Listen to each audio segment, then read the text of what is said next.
I'm here on my second trip to Bali, this time with my husband Ken, and we have 3 weeks here. The first week was in Sanur, the second in Nusa Lembongan, and the third will be in Ubud. So we're at the 2/3 part of the trip, and I wanted to recap the highlights of Sanur and Nusa Lembongan. We absolutely loved Sanur. It's a beautiful beach town on the east coast of Bali. It's pretty close to the airport, so it's quite accessible to get to. We hired a Grab driver from the airport to Sanur to our accommodation, and we stayed at the Akana Boutique Hotel, which was absolutely gorgeous, super quiet, nice little pool, and about 5 minutes to the beach. It was only $73 a night Canadian, so for me that was a super bargain because this time I get to split the accommodation with 2 people, whereas usually I'm doing solo travels. So our Akana Boutique Hotel was wonderful, lovely. I absolutely loved it. The people there were so friendly and nice, and it's a super convenient location. We had the best food of all kinds of varieties just within a block of that hotel. We had the best Italian at Bella Italia restaurant, the best Indian food at Curry Traders, amazing Vietnamese food at Saigon Cafe. We went to a place called Seja, which had 8-course Indonesian meal for less than $20, including drinks. I mean, it's just unbelievable, the quality of food that you can get here for such good prices compared to back home in Canada. It's about a 5-minute walk from the beach from our accommodation, and we would go for sunrises, sunsets, just walking along the beach. We rode along the shady boardwalk, which is really nice on the beach in Sanur, and we walked that boardwalk lots of times too. We took a Grab car. It's an app like Uber, but you can get Grab bike, which is what I use when I'm solo traveling. But with 2 people, we got Grab car, and we went to Tegenungan Waterfall. And near there is Kemenuh Butterfly Park and Bali Bird Park. You get to see all these beautiful birds flying around, and it was just a really different kind of experience. And the Tegenungan Waterfall was beautiful. We got there before anyone else was there, so we had the whole waterfall to ourselves. We're in kind of more the shoulder season now.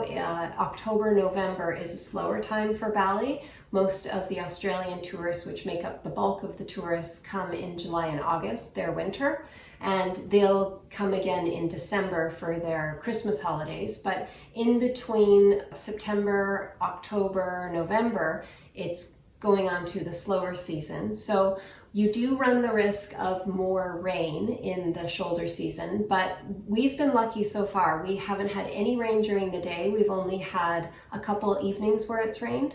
And it was actually really fun because we just watched the storms, the lightning and the thunder. So that was a fun little day trip, hiring the Grab driver. Convenience of being in Sanur, everything is walkable and lots of convenience stores to get water, places to do your laundry, massage spas everywhere. We've had probably one every day or 2 since we've been here, and that's been really nice. It's gorgeous here. Of course, really friendly people and not too busy, nice and quiet. So it's a great place to check out if you are coming to Bali. And then from there, we took a ferry, a fast ferry to Nusa Lembongan, which I had heard great things about, and it did not disappoint. It's absolutely gorgeous. Again, a little quieter compared to some other parts of Bali, but that suited us fine for this trip. We rented a scooter for the week, which was so fun. I really, now that I've done it, I wish that I would have rented a scooter when I was in Ahmed. Ken said that on his phone could tell how fast we were going, and I never went over 20 kilometers an hour. So it felt like I was speeding through the streets and being like, you know, really brave and adventurous, but I guess we were riding along like grannies. With the scooter, we did this one really big epic day where we went to Devil's Tears and we saw the waves crashing up on the shore and beautiful blue water. And then we went to a place called Gala Gala Underground House, where a guy has carved out with like a pickaxe, I think it was 500 square meters underground. And then we went to the Yellow Bridge, which connected Nusa Lembongan with another island that's called Senegan Island, and we rode around on the scooter Senegan Island. Then on another day, we took the scooters to Mangrove Point and We did our own snorkeling from shore. So I had my own snorkel gear, and for Ken, we just rented it from a little restaurant that was in the area. And we swam out. You have to swim out pretty far. It was pretty good distance to swim, but it's very shallow. So if you ever need a rest, you can just stand up and rest.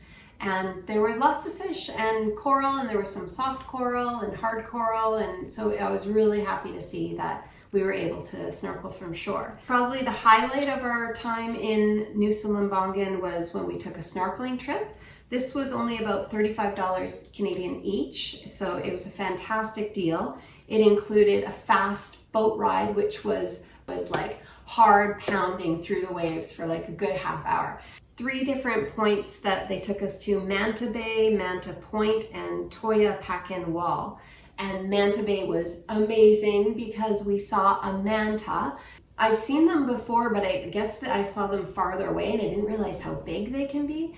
Twice the size of my arms, so probably like 3 meters across. It was swimming super slow right near us. So Ken was snorkeling and the manta went right underneath him, super slow. So for Nusa Lembongan, not all the ferries dock at a dock. Some of them just let you off and you have to walk a little bit in the water. You definitely want to be wearing water shoes if you do that, especially if you only have like 1 pair of runners or something. You don't want to get them wet.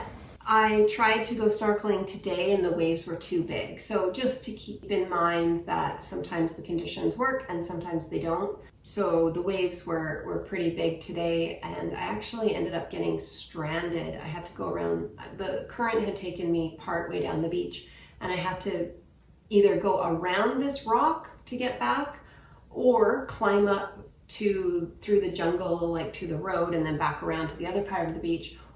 And I wasn't really sure if I could do either of those easily. And then I saw this hole through the rock and I thought, I bet I can fit through there. So I timed it with the waves and I snuck through the hole. And that was fun. I felt like I was in a James Bond movie coming out from under the rock, and then people on the balcony were clapping and cheering me on because I made it through. As far as the visas to get to Bali, it can be a little bit complicated. So I would say just do some research, watch some YouTube videos to figure out what you need. A Bali tourist visa, you've got to do a health check, you've got to do your customs declaration, a tourist surcharge for their environmental fund. So there's like 4 different things to fill out before you come. And you can do it here, but you'll be waiting in line. So best to get all of that done ahead of time. For planning trips, basically what I do is first I ask, well, in the old days I used to just read forums and watch videos, but now I use AI. So I say, this is the kind of trip that I want, when's the best time to go, what places are best for if you're on a budget. And then once I find a place that I want to go and the time of year that I want to go, then I look on Google Flights for good flight deals. Once I get that, then I start looking on Google Maps for accommodation. I always go 4.5 stars or higher as far as reviews.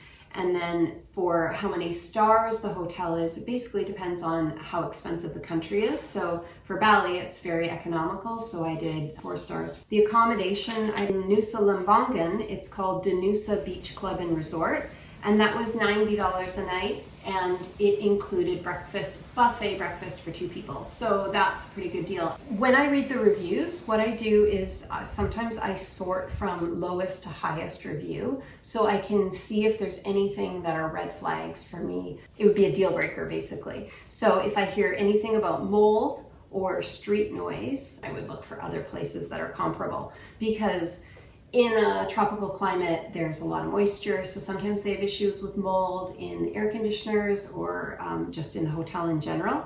And for street noise, you have to be careful because there's lots of scooters, so you don't want to be hearing a lot of noise from the street. When I travel, I like to stay in one place for about a week, and I find that then I get more bang for my buck as far as time in the destination where I want to be, as opposed to spending time getting from place to place. Rather than doing that every 2 or 3 days and seeing lots of different places, I would rather just be in one place for a week and then just have one travel day about once a week. I find that after about a week, I've pretty much seen everything that I want to see in that area, and then I'm ready to move on. It's been a couple weeks of beautiful scenery, lots of eating and snorkeling and riding around on scooters or bicycles, and it's just been really fun.